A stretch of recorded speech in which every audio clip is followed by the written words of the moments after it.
Hello student, welcome to what nifty class. MGP university की सारी update पाने के लिए अभी हमारे चैनल को सब्सक्राइब कीजिए एंड बेल आइकन दबाना ना भूलने से कि सारे नोटिफिकेशन टाइम वीडियो आपको मिल जाए, किसी जानकारी से वंचित ना रहे। तो यूपी डीएलएड सन 2024 जैसे ही नोटिफिकेशन जारी हुआ कि कब से फॉर्म भरे जाएंगे, काफी बच्चे इंतजार करने लगे और फॉर्म डेट आते ही बच्चों ने भरना भी स्टार्ट कर दिया। लेकिन सबसे बड़ा दिक्कत यह है कि भाई सब तीन चीजों के बारे में तो बच्चों को पता ही नहीं है। मैं आपको बता दूं, न्यू एजुकेशन पॉलिसी आती ही सारे एमजीपी यूनिवर्सिटी हो या अदर यूनिवर्सिटी हो जो कि न्यू एजुकेशन पॉलिसी का पालन कर रही है, तो वहां पे जो ग्रेडिंग सिस्टम स्टार्ट हुआ है ना, इसने बच्चों की लंका लगा रखी है। मैं आपको बता दूं, देखिए काफी बच्चे परेशान हैं, बस यही कह रहे हैं कि सर ये समझ ही नहीं आ रहा था कि कैसे होगा कैसे नहीं होगा, कि इसमें को करिकुलर के सब्जेक्ट के नंबर जोड़ेंगे या नहीं जोड़ेंगे, और जोड़ेंगे भी तो सीजीपीए और एसजीपीए में से कैसे कैसे क्या करना होगा। तो इस विस्तार से बताएंगे, बने रहिए मेरे साथ में कि कैसे इसको निकालना है। देखिए मैं आपको बता दूं, उसके साथ साथ ये नोटिफिकेशन स्टार्ट हुआ है लेकिन इसका एंड नहीं हुआ है। ठीक है, तो यूपी डीएलएड का फॉर्म आए हैं अभी अभी काफी दिन है, तो आप लोग इतनी जल्दबाजी मत कीजिए। मैं आपको बता दूं कि इस साइड में कुछ ना कुछ होगा कि इसमें सीजीपीए पूछा जाएगा, जो कि अभी पूछा जा रहा है कि पूर्णांक और प्राप्तांक पूछा जा रहा है। उसी जगह पे मुझे लगता है कि अपडेट होगी साइड, और यहाँ पे सीधे सीधे इसमें पूछ लिया जाएगा कि वैसे आपका सीजीपीए क्या है, और बच्चा सीधे सीधे उसको परसेंटेज और सीजीपीए को डाल देगा। क्योंकि देखिए ये जितने भी स्टेप है ना, स्टेप बाय स्टेप देख रहे होंगे आपकी जितने चरण है इसके, तो इसमें सारे सारे वही पुराने वाले सिस्टम दे रखे हैं कि भाई सब अपना पूर्णांक और प्राप्तांक को यहाँ पे ऐड कीजिए। अन्य लोगों को पता नहीं कि ये साइड भी अपडेट हो गई, क्योंकि न्यू एजुकेशन पॉलिसी के अकॉर्डिंग सबके रिजल्ट जो है सीजीपीए एसजीपीए वाईजीपीए में अपडेट है।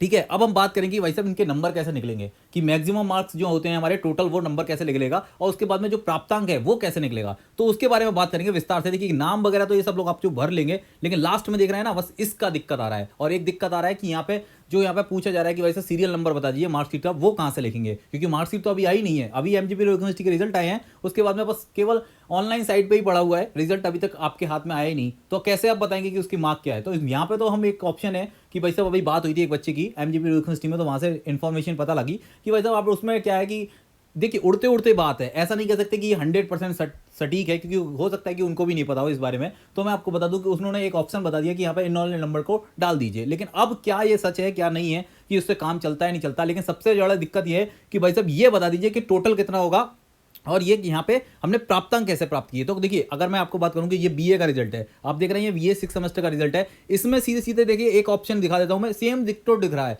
अब उसके अकॉर्डिंग क्या क्या है और नई नई बातें, हर कोई अपना अपना रूल बता रहा है, लेकिन एमजीपी यूनिवर्सिटी से पूछा जाए तो वो अपना ही रूल बता रही है। तो यहाँ पे देखिए मैं आपको बीएससी बीए बीकॉम सबके दिखा देता हूँ रिजल्ट, और सब में एक चीज कॉमन है, उसके अकॉर्डिंग देखिए कुछ बातें सटीक लग रही हैं। हो सकता है कि इससे आपका जो आपका पूर्णांक है और प्राप्तांक है वो मिल पाए। देखिए मैं आपको पहले बता दूं कि थोड़ा सा इंतजार कर लीजिए, इस साइड में सुधार होगा, और आपको वहां पे जो पूर्णांक और प्राप्तांक पूछे जा रहे हैं जल्दी वहां पे मुझे लगता है कि वहां पे सीजीपीए या वाईजीपीए जो भी है आपका ऑप्शन में वो पूछा जाएगा, क्योंकि ये अपडेट साइड नहीं है। न्यू एजुकेशन पॉलिसी के बाद में ये सब कुछ अपडेट हो गया, या फिर ये ऑप्शन बताएंगे कि भाई सब कैसे, आप बस सीजीपीए लिख दीजिए अपने आप ये कैलकुलेट होकर आ जाएगा। ठीक है, तो ये होना चाहिए। काफी बच्चे परेशान हैं, और हर एक बच्चा मुझे लगता है कि यही गलती कर रहा है। और आपको पता होना चाहिए कि ये यूपी डीएलएड के फॉर्म है, इसमें किसी भी तरह का कोई वो नहीं है, सीधे सीधे काउंसलिंग वगैरह कुछ नहीं है, सीधे आपका टोटल जोड़ेगा आपके हाई स्कूल इंटर का और फिर आपका ग्रेजुएशन का, फिर उसके अकॉर्डिंग जो आपकी मेरिट बनती है उसके बेस पे ही आपका यहाँ पे एडमिशन हो जाते हैं। तो इसमें काफ़ी बच्चे भरेंगे फार्म गलत, और उसके रिजेक्ट भी होंगे फार्म, तो इसलिए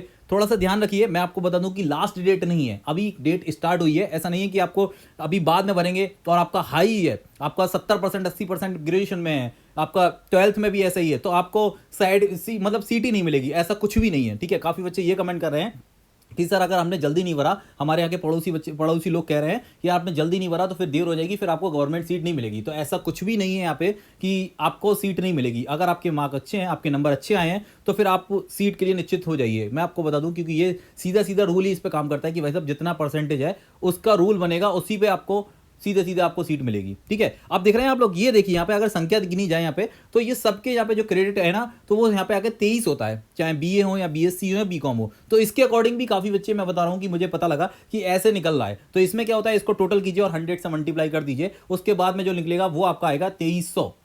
ठीक है, तो 2300 में बता रहे हैं कि भाई साहब ये देखिए 2300 से आपका जो हो गया, जो आपके नंबर है ना, पूर्णांक है ये। ठीक है, अब प्राप्तांक होगा, तो प्राप्तांक करने के लिए क्या है, इसको जोड़ लीजिए जितने भी हैं। अब ये कैसे निकलेगा, तो प्राप्तांक में से इसका परसेंटेज तो निकाल लीजिए ना, सीजीपीए लेके आए। अब देखिए मैं इसका रूल भी बता देता हूं आपको, लेकिन एक बात और है, अगर सारे नंबर को जोड़ा जाए तो यहाँ पे और ज़्यादा बैठ रहा है, क्योंकि यहाँ पे देखिए अगर ये मैंने बीकॉम का है ये रिजल्ट, एक बीकॉम के रिजल्ट में फर्स्ट सेमेस्टर में 4 पेपर हुए थे, ये को करिकुलर को छोड़ कर है। दूसरे सेमेस्टर में भी 4 हुए थे, थर्ड सेमेस्टर में 4 हुए थे, फिफ्थ में यहाँ पे देखिए फोर्थ फिफ्थ सबके बता दिए कि भाई साहब 6 5 6 हुए थे। अगर इनको जोड़ा जाए तो फिर ये 3000 होता है, मतलब 330 हो जाता है, और फिर इनकी 100 से गुणा की जाएगी तो यहाँ पे 3000 हो जाएगा ये। तो अब ये 3000 होगा या फिर 2300 होगा, ठीक है, इसमें काफ़ी कंफ्यूजन है। तो इसलिए मैं आपको बता रहा हूँ कि थोड़ा सा ऐसा नहीं है कि सब रूल एकदम लग रहे हैं, कोई भी रूल लग रहा है उस पर सटीक बैठ रहा है, लेकिन दिक्कत सब में आ रही है। तो इसलिए आप लोग दिक्कत से बचने के लिए मेरा सजेशन तो यही है भाई सब, थोड़ा दिन रुक जाइए, क्योंकि ये साइडें जो भी है ना, एमजीपी यूनिवर्सिटी के फार्म में भी आप लोग देखते हैं कि जैसे जैसे आप लोग नए नए एकदम अचानक से जैसी फॉर्म आते हैं और आप लोग भरना स्टार्ट करते हैं तो काफ़ी गलती होती हैं और फिर आते आते साइड सुधर जाती है।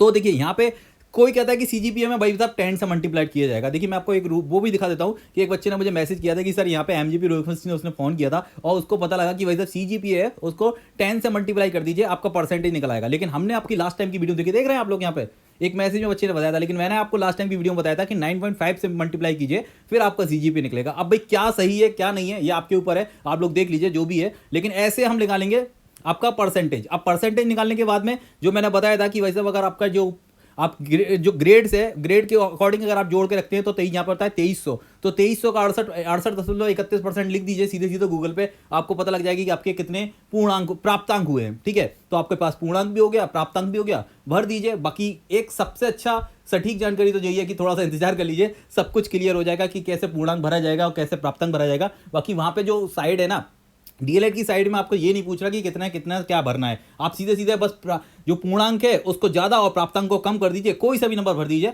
सीधे सीधे काम चल जाएगा। लेकिन मैं आपको बताऊं ये एक सटीक जानकारी नहीं है, ये गलत है और इससे आपको पता है कि आपके फॉर्म में भी दिक्कत होने वाली है, तो थोड़ा सा इंतजार कर लीजिए। बाकी टोटल मार्क वगैरह निकालने के लिए आर पेपर का सारे पेपर जितने भी हुए उनको गुणा अगर 100 से कर देते हैं तो अब भी हमें पता लग जाएगी भाई साहब क्या है। तो ऐसे अगर देखेंगे तो हमारे 3000 बैठ रहे हैं बीकॉम के लिए, बीकॉम 6 सेमेस्टर का रिजल्ट दिखा जाए तो वहाँ पे 3000 टोटल हो रहा है, टोटल तो हो गया 3000। अब जिसमें हमने प्राप्त किए हैं तो ऐसे 68% आए तो हम लिख देंगे 3000 का 68% कितना होता है, तो वहाँ पे नंबर आ जाएंगे, वो नंबर हम प्राप्तांक मान लेंगे। तो ऐसे अगर लिखना चाहेंगे तो आप ऐसे एक सिंपल सा मेथड है, इससे आप लिख सकते हैं।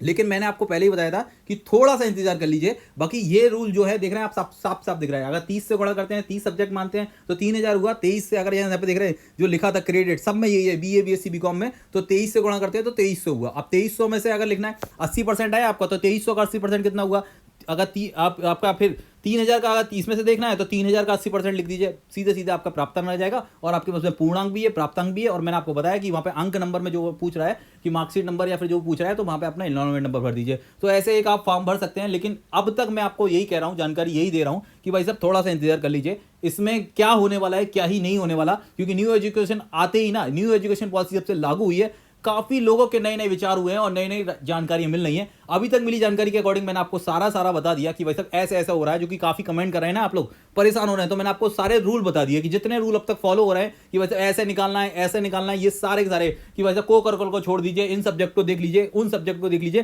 टोटल मिला के बात यही निकलती है कि ये जो फार्मूले हैं वो इस बेस पे काम करते हैं। अब देखिए, अब आपके ऊपर मैंने छोड़ दिया कि भाई साहब क्या करना है आपको। ये सीधे सीधे जानकारी थी कि अगर आप 3000 का 68.3% निकालते हैं या फिर आप 2300 का 68.31% निकालते हैं, और उसके बाद में जैसे ही आप गूगल पे लिखेंगे आपके पास में एक नंबर आ जाएगा, वो आपका प्राप्तांक हो जाएगा। ठीक है, तो आप प्राप्तांक भी है, पूर्णांक भी है, और आपका वो लिखना है अंक, जो मार्कशीट नंबर पूछा गया है वो वहां से लिख दीजिए। ऐसे अगर आप फॉर्म को भरना चाहते हैं तो भर दीजिए, लेकिन मेरी नज़र में ये गलत होगा। हो सकता है कि इसमें कोई और नया रूल लग रहा हो और दिक्कत हो जाएगी, क्योंकि अभी पता ही नहीं कि इसे को करिकुलर को छोड़ना है कि नहीं छोड़ना, और छोड़ना है तो क्यों छोड़ना ये भी क्लियर नहीं हो रहा। तो ये साइड में कुछ ना कुछ चेंजेस होगा, जहां पे आपके पूछे जा रहे हैं प्राप्तांक या पूर्णांक, वहां पे सीजीपीए का ऑप्शन आएगा, या फिर कुछ और नया बदलाव आएगा कि जैसे ही आप सीजीपीए एंटर करेंगे अपने आप ऑटो फिल हो जाएगा कि इतने पूर्णांक होंगे इतने प्राप्तांक होंगे। ठीक है, या फिर आप सब्जेक्ट फिल करते हैं तो अपने आप पूर्णांक और प्राप्तांक अलग अलग हो जाएंगे। जैसे कि आपको पता है पहले बीए बीएससी बीकॉम में सब कुछ अलग अलग होता था, क्योंकि वहां पे प्रैक्टिकल्स वगैरह होते थे, कुछ सब्जेक्ट में यहाँ प्रैक्टिकल नहीं होते तो उनका अलग होता था। लेकिन अब सबका यहाँ पे ग्रेड सिस्टम में देखा जाए तो सबका एक जैसा यहाँ पे 23 दिखा रहा है। तो अब क्या ही माने क्या नहीं माने, अगर सच बात अगर मानना चाहो तो मेरी बात एक ही मान लो कि थोड़ा सा इंतजार कर लो, और जल्दी ही आपको मिलेगी नई नोटिफिकेशन कि ये इसमें बदलाव हुआ, फिर आप आराम से अपने फॉर्म को भर सकते हैं। और बाकी जो कह रहे हैं ना जल्द भर दीजिए जल्दी मिल जाएगा, तो ऐसा कुछ भी नहीं है। मिलते हैं नेक्स्ट वीडियो में। Thank you for watching student, thank you for comment, thank you for support.